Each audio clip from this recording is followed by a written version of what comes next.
Kung gusto mo lumago at kumita monthly dito sa YouTube, panoorin mo itong video na to. Dahil sa video na to, isishare ko sa inyo yung mga pagkakamali ko nung nag-uumpisa pa lamang ako dito sa YouTube. Napaka-importante nito guys, lalo-lalo na sa mga baguhan pa lamang na kaka-start pa lang ngayong 2025. Dahil alam ko na pagkabaguhan pa lang tayo is marami pa tayong hindi alam. Kumbaga, marami pa tayong pagkakamali na ginagawa na siguradong maapektuhan yung mga channel natin in the future. Kaya para hindi na ninyo maranasan yan, tapusin nyo itong video na ito hanggang dulo para hindi na ninyo ito magawa. So yun, ano nga ba yung unang-unang pagkakamali na nagagawa ng mga small YouTuber or nagsisimula pa lang? Alam niyo kung ano yon? Yung sub to sub. Di ba? Yun yung pagkakamali ng mga small YouTuber. Hanggang ngayon, nakikita ko pa rin na nagsasub to sub sila. Yan, mamaya explain ko sa inyo guys kung bakit mali yung mag-sub to sub. Kahit nasabihin natin na para ma-hit ninyo yung 1,000, kaya nagsasub to sub tayo para ma-hit natin yung requirements na 1,000 subscriber, di ba? Pero napakalaki pala ang epekto nito mga boss sa ating channel in the future. Yan, naranasan ko yan mga boss kasi 2019, nag-start ako ng YouTube channel. Mabilis kong nakuha yung 1,000 subscriber. Dahil sa sub to sub. Yan, may mga group kami, tapos nagla-live pa kami. Nagla-live kami, mga magkakatrabaho kami, tapos nagsasub to sub. Tapos ngayon, 2025, naranasan ko na yung epekto dito sa aking YouTube channel. Ito na yung epekto guys pagka nag-sub to sub kayo. Walang manonood dun sa mga video na ginagawa nyo. Alam nyo bakit? Kasi hindi naman talaga manonood yung mga nag-sub to sub sa inyo, yung nag-subscribe sa inyo, dahil pare-pareho naman kayong content creator. Tapos magkakaiba pa kayo ng content. Di ba? In the future, yung manonood sa video nyo, kukunti na. Kasi ilan lang doon yung organic na subscriber ninyo. Di ba? Ito yung pagkakamali ko. Kasi hanggang ngayon, hindi tumataas yung aking subscriber. Tumaas na siya ng 3,000 plus pa lang yung followers ko. Tapos, ang liit pa ng revenue. Dahil, kukunti naman yung nanonood. Di ba? Hindi kasi organic yung mga subscriber pagka nag-sub to sub tayo. Yun yung pagkakamali natin na nagagawa. So, pangalawa guys na pagkakamali na ginawa ko is upload ako ng upload basta-basta lang. Kumbaga wala akong timing, wala sa plano, wala sa oras. Pag nakaisip ako mag-upload ng video, okay naman yung video ko. Pero once na nagawa ko, i-upload ko na. Hindi natin tinitingnan yung analytics ng ating YouTube channel. Dapat pala yung kailangan natin sa analytics tayo titingin guys. Hindi sa monetization. Di ba? Tinitingnan natin dyan kung ilan na yung watch hour natin, ilan yung subscriber natin. Doon tayo nakapokus pag mabaguhan pa lang tayo. Ang pinupukusan pala dapat natin yung analytics ng ating account. Kung nag-i-improve ba siya. Di ba? Para may makikita natin kung ano yung dapat baguhin sa ating account. Kailangan pag mag-upload kayo ng video is may timing din. Tsaka makikita natin sa analytics guys kung anong time nanonood yung mga viewers natin or anong time sila nasa YouTube, di ba? Nag-scroll.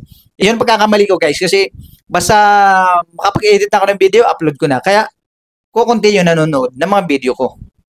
Kaya kung halimbawa na-monetize na tayo, hindi tayo sasahod monthly kasi yung una, yung mga subscriber natin, hindi organic, hindi din nanonood kasi sub to sub.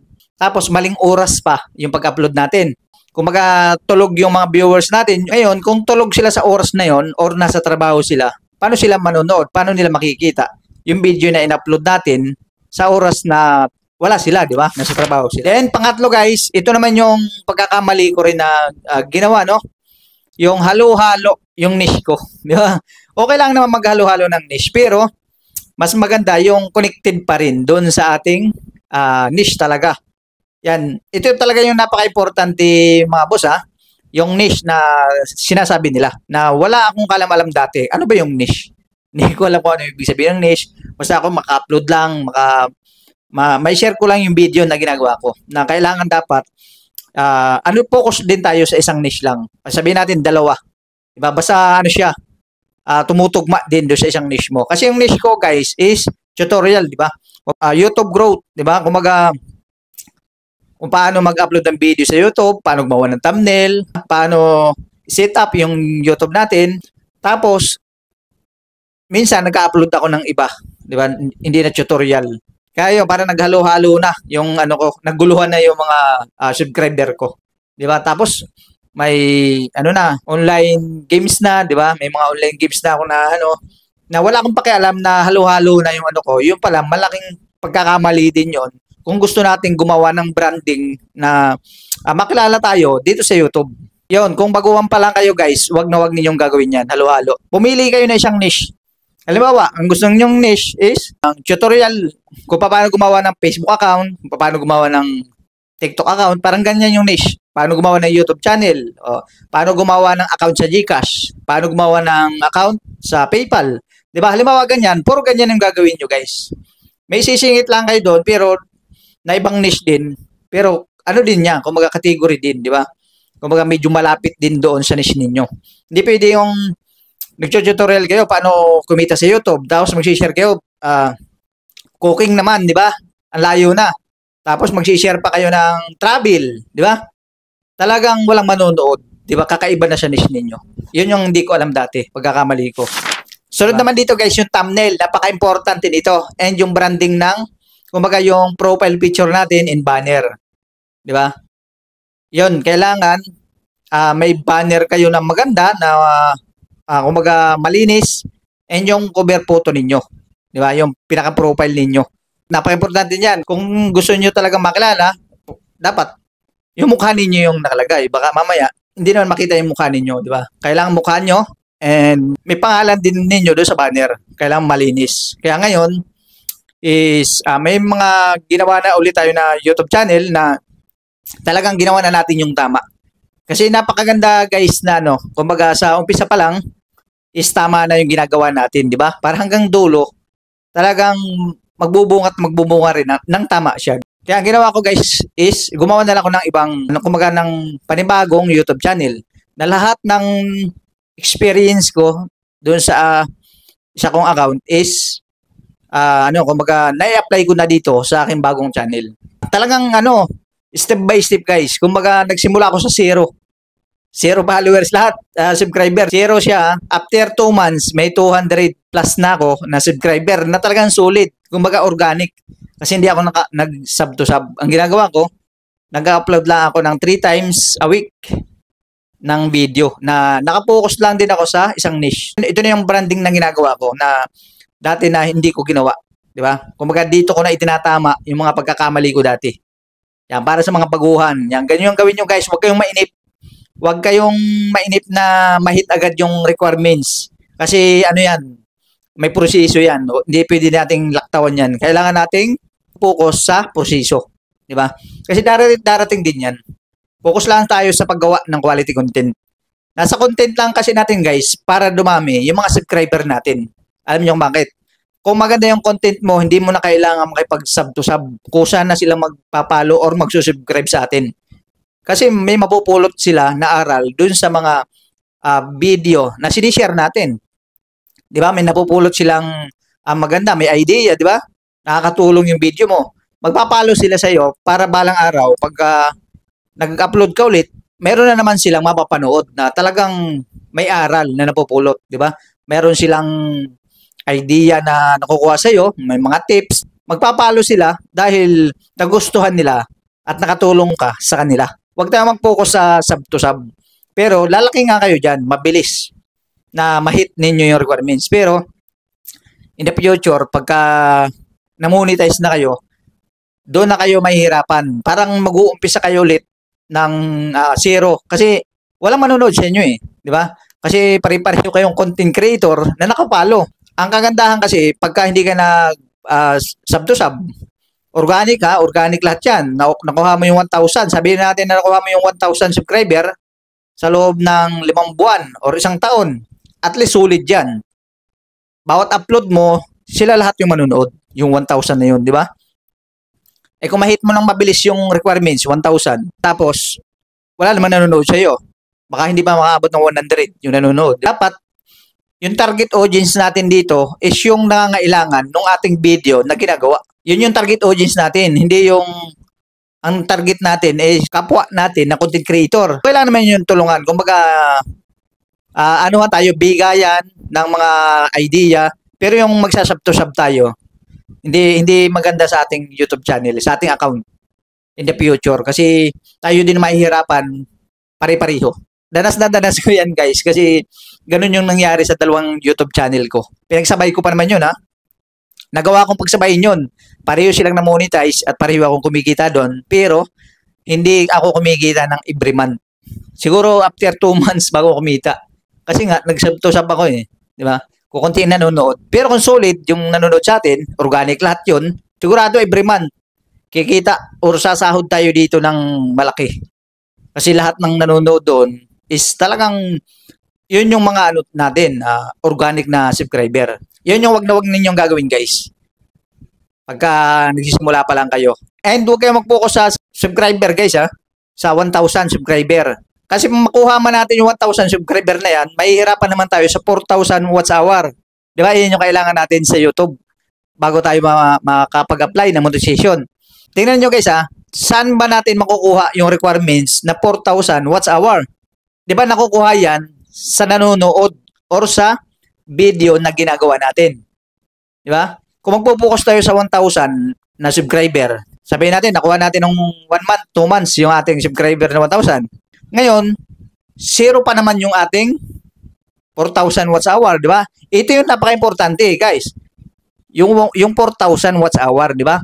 Kung gumagawa ka, halimbawa, sabihin natin, focus na lang tayo sa quality content. O, di ba? Ngayon, magsasabay siya. Halimbawa, quality yung content natin. Habang gumagawa tayo ng video na quality, nadadagdagan yung ating followers, ibig sabihin, may nanonood ng video natin. Di ba? Nadadagdagan yung ating followers, nadadagdagan yung ating yung ating watch hour. Di ba? Kasi nakapokus tayo is sa paggawa ng quality content. O sabihin natin, mag-upload tayo ng 3 times a week. Quality content. O kung naghahandaan yan, minsan nagbabayaran pa yan guys. Pag naghandahan, kung maganda talaga yung pagkagawa ninyo ng video nyo, talagang nire-recommend ni YouTube yan. Kaya kung maganda yung mga video nyo, hindi na kayo mahihirapan sa 1,000 subscriber and 4,000 watch hour. Yan, madali lang yung dito guys, yung 1,000 subscriber. Ang mahirap dito, yung 4,000 watch hour kasi dahil yun sa video na ginagawa natin, doon natin siya makukuha. Minsan umabot pa nga ako sa time dito guys na dapat na wag ninyo ding gagawin. Yung nagbabayad kayo, nagbo-boast kayo. Kumbaga, gusto mo agad magkaroon ng maraming subscriber, magbabayad ka. Ano nila yung subscriber mo. Di ba? Ibo-boast nila yung channel mo. Nagawa ko yan guys. Yun yung pagkakamali ko rin na binago ko na ngayon. Kumbaga, hindi ko na siya gagawin sa mga YouTube channel ko. Yung binubos ko yung pati yung watch hour. Yan, sino naka-experience dyan? Comment kayo dyan guys sa baba. Sino naka-experience ng nagbabayad sila ng watch hour para lang ma-hit yung requirements na maling-mali. Na magbabayad tayo mga ilang buwan lang, babalik ulit yung kumbaga babawasan din ni YouTube yun. 'Di ba? Na-monetize nga ako diyan pero na-demonetize din.